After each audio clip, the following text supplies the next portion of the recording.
नमस्कार, मैं हूं राघवेंद्र दुबे। आप देख रहे हैं राघवेंद्र दुबे ऑफिशियल। इससे पहले कि आज के मुद्दे की बात करें, आप हमारे चैनल को सब्सक्राइब करें, लाइक करें, अपने मित्रों के साथ शेयर करना ना भूलें। आज बात कर रहे हैं उस मानसिकता की, उस जहर की जो हमारे दिलो दिमाग में भर गया है। कल की घटना की बात करते हैं, जहां जयपुर मुंबई एक्सप्रेस ट्रेन अपने गंतव्य की ओर सर पर दौड़ रही थी और इसी बीच कोई सुबह के 5 बजे का समय होगा, तड़ातड़ गोलियों की आवाज़ से उसमें सो रहे लोग और कुछ लोग जगे हुए थे, वो एकदम अचानक से हड़बड़ा गए और उनको लगा कि कोई आतंकी हमला हो गया। उस कंपार्टमेंट में देखा B5 और B6 कोच, जिनमें लाशें खून से लथपथ पड़ी थी। कुछ लोग आतंकी हमला समझ करके ट्रेन से बाहर कूद गए और कुछ लोग इतने डर गए, सोचने लगे वो करें तो करें क्या। एकदम ऐसी स्थिति पैदा हो गई। CRPF का एक जवान, जिसका नाम चेतन सिंह, उत्तर प्रदेश के हाथरस का रहने वाला चेतन सिंह, उसकी अपने सीनियर ASI टीकाराम मीणा से कुछ बहस हो जाती है सरकार को लेकर के। टीकाराम मीणा महंगाई की बात कर रहा था, दूसरी बातें कर रहा था। ऐसे में चेतन सिंह को यह गवारा नहीं हुआ और चेतन सिंह ने अपने सीनियर अधिकारी के सर में गोली मार दी और वहीं पर वो निढाल होकर के गिर पड़ा। वो फिर यही नहीं रुका, इसके आगे वो गया और आगे जाकर के उसने देखा एक मुस्लिम दिख रहा है, उसको भी मारा। फिर एक और मुस्लिम मिला, उसको भी मार दिया। फिर एक और व्यक्ति, उसको भी गोली से मार दिया। 4 लोगों को गोलियों से मार करके बेदम कर दिया। ट्रेन अपने गंतव्य मुंबई स्टेशन से पहुंचने ही वाली थी कि उसके कुछ पहले पालघर के लगभग पास वहाँ पर यह घटना होती है। सुबह 5 बजे से 6 बजे का समय रहा होगा जब ये दिल्ली मुंबई सेंट्रल पहुँच जाती है गाड़ी। तो वहाँ पर AC कोच के अटेंडेंट हैं कृष्ण कुमार शुक्ला। उनसे जब पूछा गया, उन्होंने कहा कि वो उन्हें गोलियों की तड़तड़ाहट की आवाज़ जैसी सुनाई दी तो वो AC कोच की तरफ दौड़े और वहाँ देखते हैं कि वहाँ ASI मीणा और दूसरे लोग खून से लथपथ पड़े हैं। चीख पुकार मच गई। ऐसा व्यक्ति जो बाद में उसका, अगर आप वीडियो देखेंगे तो वीडियो में दिख रहा है, पाकिस्तान से ऑपरेट हुई हमारी मीडिया, यही मीडिया खबरें दिखाई पता चल रहा हूँ, उसका पता चल रहा हूँ पता चल रहा ये क्या कर अगर वोट देना है, अगर हिंदुस्तान ने रहना है, मैं कहता हूँ मोदी और योगी ये 2 हैं और आप ये ठाकरे।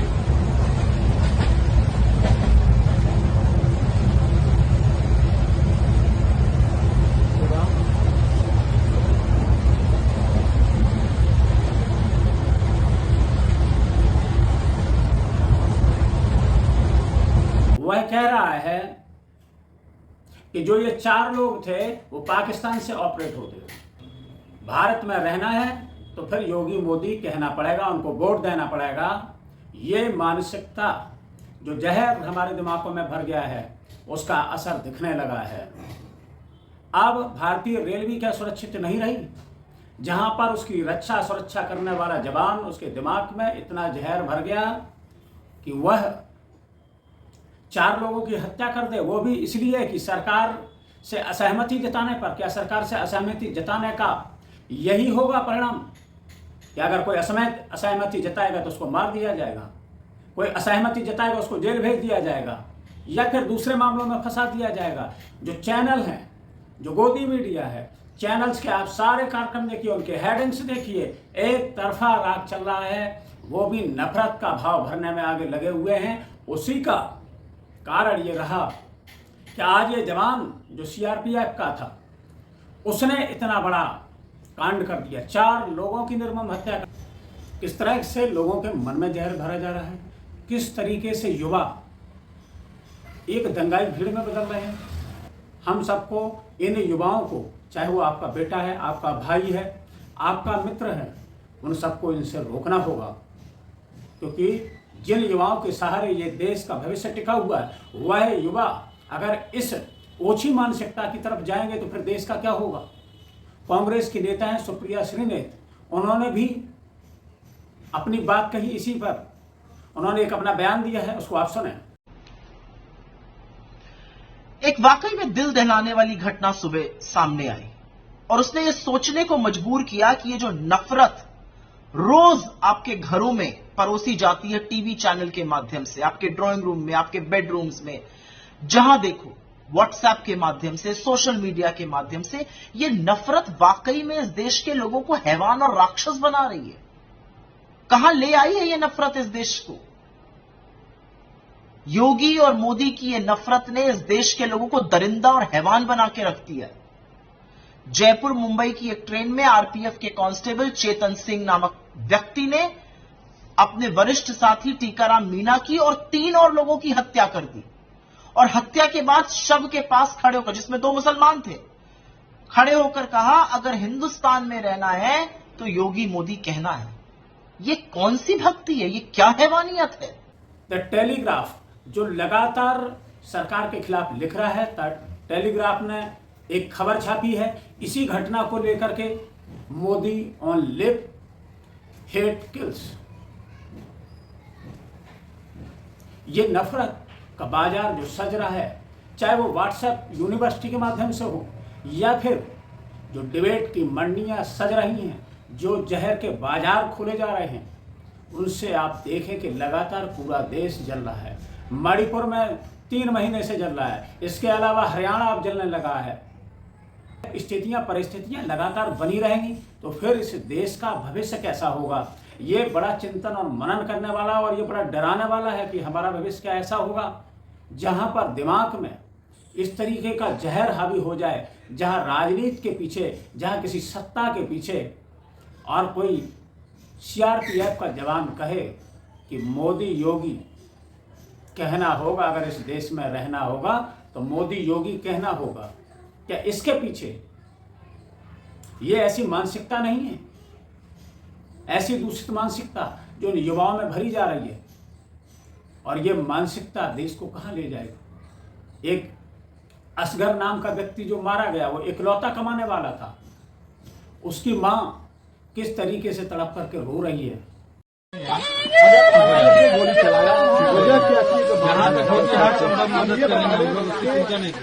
मौत के बाद, असगर की मौत के बाद इस घर में जो मातमी सन्नाटा है, गांव के साथ साथ आप देख सकते हैं एक बूढ़ी माँ जो इस तरह रो रही है, बिलक रही है और वो कुछ देर के लिए बेहोश होती है। जब होश आता है फिर वो रोना शुरू करती है।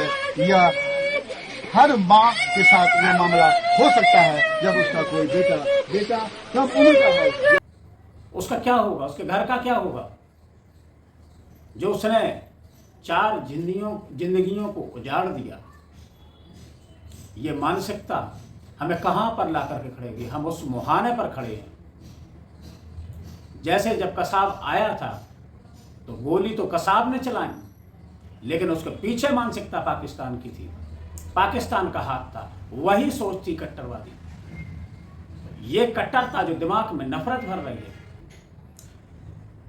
हालांकि उसको गिरफ्तार कर लिया गया है, लेकिन सोचने समझने की वही बात कि ऐसी मानसिकता आ कैसे रही है। यही मणिपुर में हो रहा है, जहां 2 समुदाय आपस में लड़ रहे हैं और 3 महीना हो गए हैं और वहां पर मणिपुर की आग आज भी नहीं जली है। 2 समुदायों को लड़ने के, एक दूसरे के खून के प्यासे हो गए हैं, जहां महिलाओं की नग्न परेड हो रही है, महिलाओं के साथ बलात्कार सामूहिक हो रहा है, घरों को जलाया जा रहा है। ऐसी स्थिति मणिपुर में पैदा हो गई। हरियाणा में एक मामला आ ही रहा है जहां पर 2 समुदायों के बीच लड़ाई हो गई है। तो ये जहर भरी मानसिकता को किसने भरने का काम किया? वो टीवी चैनल जो दिन रात, जिनकी शाम को मंडी डिबेट की सज जाती है और उस मंडी में सिर्फ और सिर्फ जहर बेचा जाता है, सिर्फ 2 समुदायों को लड़ाने का काम किया जाता है। वहां पर कोई विकास की बात नहीं, वहां पर देश के लिए कोई बात नहीं। वो समझ रहे हैं कि 2 समुदायों को लड़ाना ही देशहित है, वही राष्ट्रवाद है। और अगर यही राष्ट्रवाद है तो ये देश किस मुहाने पर आकर के खड़ा हो गया, ये हमें सोचने समझने के लिए मजबूर कर दिया इसने। ये घटना आंख खोलने वाली है, ये घटना हमें डराने वाली है कि जहर हमारे दिमागों में कहां तक पहुंच गया। और ये गाहे बगाहे सिर्फ उनका एक ही राग है, हिंदू मुस्लिम। समुदाय से लड़ाते रहो, देश कमजोर हो तो हो जाए, इनकी बना से इन्हें सत्ता के लिए दो ध्रुवीकरण चाहिए, सत्ता के लिए संघर्ष चाहिए। उसमें ये चैनल जो अपने को पत्रकार कुछ लोग कहते हैं, ऐसे पत्रकार समाज में आग लगाने का काम कर रहे हैं, देशद्रोह का काम कर रहे हैं, समाज में खाई पैदा करने का काम कर रहे हैं। इतिहास इन लोगों को कभी माफ नहीं करेगा। सभी लोगों से यही अपील करना चाहते हैं, यही प्रार्थना है कि कम से कम अपने समाज को, जो भी आपके आसपास, उनको जोड़ करके चलिए। जो गलत लोग हैं उनके लिए कानून बना है, कानून अपना काम करेगा, लेकिन कम से कम ये मानसिकता राजनीति के लिए नहीं होना चाहिए कि हम एक दूसरे के खून के प्यासे हो जाएं, जहां हम ये ना देखें कि आगे इसका अंजाम क्या होगा, इसका परिणाम क्या होगा। लोग रोजगार की बात नहीं कर रहे, युवा रोजगार की बात नहीं कर रहे हैं, युवा तरक्की की बात नहीं कर रहे, युवा विकास की बात नहीं कर रहे, और सिर्फ दंगाई भीड़ में तब्दील होते जा रहे हैं। क्या सरकार ऐसे लोगों पर कार्रवाई नहीं करेगी? अब बहुत सारे मीडिया चैनल इसको एंगल देने का काम कर रहे हैं कि वो तो मानसिक रूप से बीमार था इसलिए ऐसा कर दिया। अगर इसी की जगह कोई मुस्लिम होता फिर क्या स्थिति होती? यही मीडिया नग्न नाच कर रही होती, इसी को दूसरा एंगल दे करके, और लगातार चल भी रहा है ऐसे ही। किसी भी चैनल को खोल दें, किसी को चैनल को चलाएं। अच्छा है ऐसे दंगाई चैनलों को देखना बंद कर दें। अच्छा हो कि ऐसे चैनलों से दूर रहे जिससे दूषित वातावरण बन रहा हमारे समाज में, और जो समाज के लिए बहुत ही घातक होगा, हमारे देश के लिए घातक होगा। और हुक्मरान चाहते हैं कि आपस में लड़ करके, अंग्रेजों वाली नीति कि आपस में लड़ें और हम राज करें। ये मानसिकता कहाँ तक चलेगी, ये देखने वाली बात होगी कि हम और कहाँ तक आगे जा रहे हैं। लगातार आप देख रहे हैं दंगा हो रहे हैं, हर प्रदेश में देखते हैं हिंदू मुस्लिम चल रहा है, हिंदू मुस्लिम चल रहा है, लेकिन इस पर लगाम नहीं लग रहा है। कई सरकारें इसको प्रोत्साहित कर रही हैं, लेकिन जो बीज बोया है वो फसल भी आपको काटनी ही पड़ेगी। इसके लिए तैयार रहना होगा, नहीं तो अभी समय है, समय रहते सुधर जाए। अगर समय रहते सुधर गए तो फिर ये देश को बचाया जा सकता है, समाज को बचाया जा सकता है। जो हमारे मनों में जो जहर भर गया है, वो जहर तभी कम होगा जब आपस में प्यार मोहब्बत होगा। फिर मिलेंगे किसी नए मुद्दे के साथ, तब तक के लिए दीजिए इजाजत। जय हिंद, जय भारत।